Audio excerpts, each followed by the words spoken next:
आता आपण चटणीची तयारी करूया। त्यासाठी आपल्याला लागणार आहे खोबरं, कोथिंबीर, मिरची, भाजलेली चण्याची डाळ। आता आपण याला मिक्सरमध्ये वाटून घेऊया। चटणी आपली वाटून झाली आहे।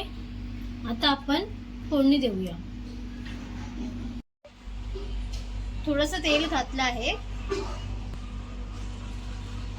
त्यामध्ये मोहरी घालूया, कढीपत्ता,